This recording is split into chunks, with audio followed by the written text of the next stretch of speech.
सुप्रभात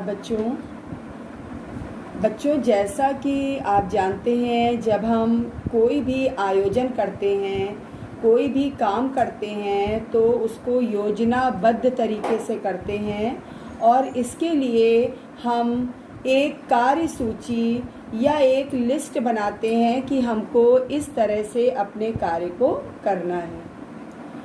तो उसी प्रकार से जब ये कोई भी सरकारी काम किए जाते हैं तो उसके लिए भी कार्य सूची तैयार की जाती है, जिससे कि विभाग के लोगों को समय से सूचना उपलब्ध हो जाए और साथ ही वो पूरी तैयारी के साथ उस मीटिंग को अटेंड करने के लिए सभा में उपस्थित हो सके। ये जो कार्य सूची आज हम आपको पढ़ाने जा रहे हैं, इसको इंग्लिश में एजेंडा भी कहते हैं। कि आज जैसे हमको क्या करना है उसके पूरे काम का एजेंडा बनाया जाता है, कार्य सूची बनाई जाती है और पहले से बता दिया जाता है कि आज की बैठक में इन बातों पर विचार विमर्श किया जाएगा। तो आज हम आपको कार्य सूची पढ़ाने जा रहे हैं। तो सबसे पहले इसकी परिभाषा देखते हैं। किसी बैठक के आयोजन के पूर्व बैठक में भाग लेने वाले सदस्यों को बैठक में की जाने वाली चर्चा हेतु संक्षेप में दिए जाने वाले विषयों या मुद्दों का विवरण दिया जाता है, उसे कार्य सूची कहते हैं।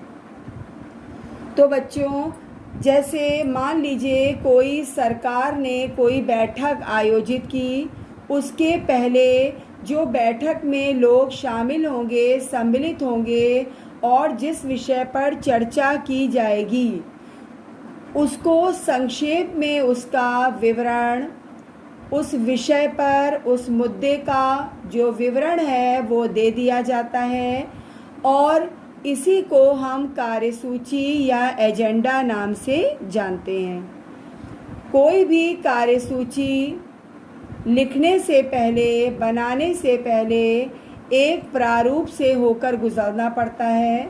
जैसे आप लोग प्रतिवेदन लिखते हैं, पत्र लिखते हैं, तो उसका भी एक निश्चित ढांचा होता है, उसके अनुसार ही आप कार्य करते हैं। उसी प्रकार से कार्य सूची का भी एक निश्चित प्रारूप होता है, जिसके आधार पर हम जो है इसे बनाते हैं। आइए देखते हैं किस प्रकार से कार्य सूची बनाते हैं और उसमें किन बातों पर विचार विमर्श करते हैं। देखिए, सबसे पहले लिखते हैं दिनांक। दिनांक के बाद जो हमने रिक्त स्थान छोड़ा है, इससे पता चलता है जिस दिनांक को मीटिंग होनी है, बैठक होनी है, वो दिनांक इस रिक्त स्थान में लिखा जाएगा। अब दोपहर 3 बजे या जिस भी समय है, समय परिवर्तित हो सकता है।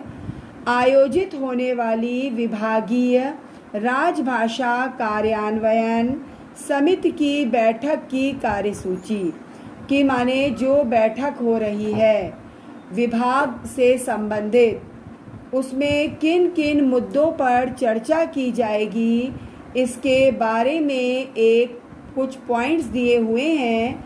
उन पर हम नज़र डालते हैं कि पिछली बैठक के कार्यवृत्त की पुष्टि। अब जब कार्यसूची आप पढ़ लेंगे तो आपको कार्यवृत्त समझाया जाएगा। जो कार्य हो चुका होता है उसका कार्यवृत्त होता है, एक रिपोर्ट टाइप की तैयार होती है।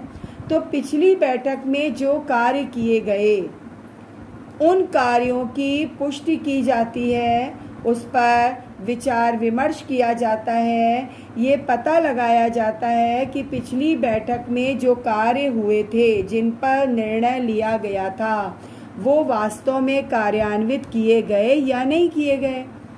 उसके बाद पिछली बैठक में लिए गए निर्णयों पर, माने पिछली बैठक में जो निर्णय लिए गए थे, उन निर्णयों पर जो कार्रवाई हुई थी जो भी उसके अनुसार कार्रवाई करने की जिम्मेदारी जिसको दी गई थी या जो रिपोर्ट आई उसकी समीक्षा की जाती है, उसके गुण और दोष बताए जाते हैं, उसका आकलन किया जाता है कि किस प्रकार से पिछली बैठक में लिए गए निर्णय पर कार्रवाई सही प्रकार से हो पाई या नहीं।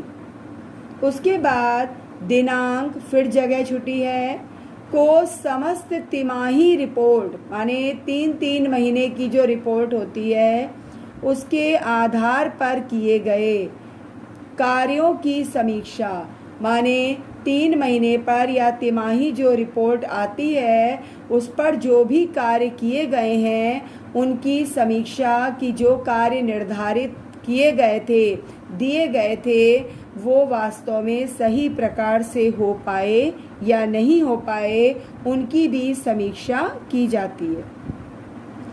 अध्यक्ष की अनुमति से अन्य विषयों पर चर्चा। तो पिछले कार्यों पर विचार विमर्श करने के बाद जो उस समिति के अध्यक्ष होते हैं उनकी अनुमति ली जाती है और अनुमति लेने के बाद अन्य विषयों पर भी चर्चा की जाती है जो उस दिन के निर्धारित विषय हैं और जिन पर हमको चर्चा करनी है। इस कार्य सूची में कुछ ध्यान देने योग्य बिंदु हैं कि किसी भी संस्था की औपचारिक बैठक में चर्चा के लिए चिन्हित विषयों की जानकारी देती है। कार्यसूची के कुछ उद्देश्य होते हैं बच्चों कि जो बैठक होनी है उसमें जो चर्चा होनी है उसके विषय क्या हैं इसकी जानकारी पहले से होती है।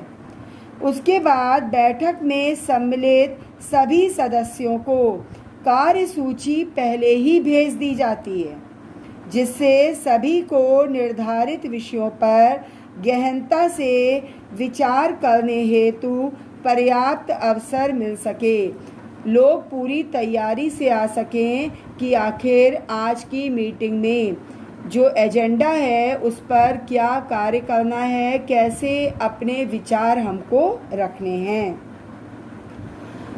कुछ चीज़ें और हम इससे संबंधित देखेंगे कि निर्धारित विषयों से जो संबंधित टिप्पणियां होती हैं वो अपने संलग्नकों के साथ सदस्यों को कार्यसूची के साथ पहले से भेजी जानी चाहिए जिससे सदस्य तैयारी के साथ आ सके। ये अभी आपको हम बिंदु बता चुके हैं। और इससे ये भी होता है जो संचालन करता है उसको एक अनुशासित संचालन में सहायता मिलती है, किसी प्रकार का भटकाव नहीं होता, विषय से हम लोग अलग नहीं जाते और निर्धारित विषयों पर ही बातचीत की जाती है।